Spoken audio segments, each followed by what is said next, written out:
Halo teman-teman, pasti teman-teman sering kan dalam hidup kita tuh dihadapkan dengan banyak pilihan.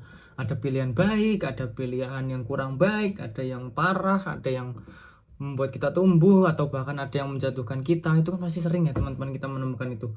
Nah, terus gimana sih kita mengatasi itu? Oke, simak video berikut. Halo teman-teman, perkenalkan namaku Yordan dan di sini aku merupakan mahasiswa Fakultas Psikologi Universitas Sanata Dharma di semester 5. Nah, sekarang aku pengen bahas nih berapa hal dikit. Yang pertama, temanya adalah untuk menjadi bermoral nih, teman-teman. Terus untuk jadi bermoral tuh kita harus gimana sih? Oke, ini yang pertama, teman-teman. Pertama itu ada yang namanya suara hati. Apa itu suara hati? Nah, suara hati itu adalah sebuah bisikan, bukan cuma bisikan moral, tapi ini merupakan kemampuan batin untuk mengenali nilai-nilai nih teman-teman. Jadi dengan adanya suara hati, kita tuh bisa membedakan mana yang terang, mana yang gelap, mana yang baik, mana yang buruk.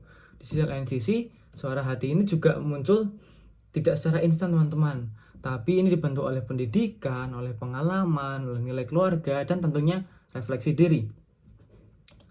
Nah, selanjutnya teman-teman, kita tuh sebagai manusia tuh tidak akan berhenti di yang cuma namanya suara hati.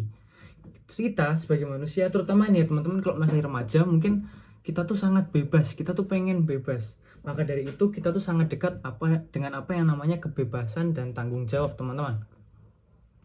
Nah, kita tuh kan hidup di dalam kebebasan, kita hidup dengan bebas.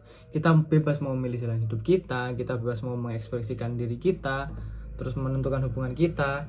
Tapi kira-kira apakah kebebasan itu cukup? Oh, tentu tidak teman-teman. Sebuah kebebasan harus disertai dengan apa yang namanya tanggung jawab. Kenapa sih harus disertai dengan tanggung jawab? Karena tanggung jawab adalah kompas yang menjaga agar kebebasan kita ini tetap bermakna, teman-teman. Jadi kebebasan itu nggak cuma awur-awuran, tapi kebebasan itu terarah dan masih ada maknanya. Nah, ngomong-ngomong tentang kebebasan, ngomong-ngomong tentang suara hati, terus fondasinya tuh ada di mana sih?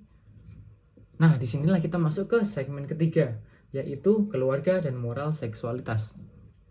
Apa itu keluarga dan moral seksualitas? Dan kita tahu bahwa keluarga itu adalah tempat pertama di mana kita itu mempelajari terkait tentang moral, termasuk memahami tentang seksualitas. Nah, teman-teman, seksualitas mungkin tuh teman-teman sering mikir kayak oh seks, oh tubuh, oh dan sebagainya. Tapi seksualitas itu nggak sebatas itu, teman-teman. Ini bukan soal tubuh, melainkan tentang martabat manusia, teman-teman. Nah, kalau moral seksualitas apa dong?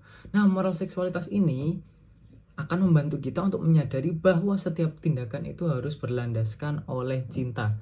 Maka dari itu, semua tindakan kita itu akan menghargai. Ketika kita berrelasi, kita tuh bisa menghargai, kita bisa membangun, dan kita tuh bisa kita kembali bertanggung jawab.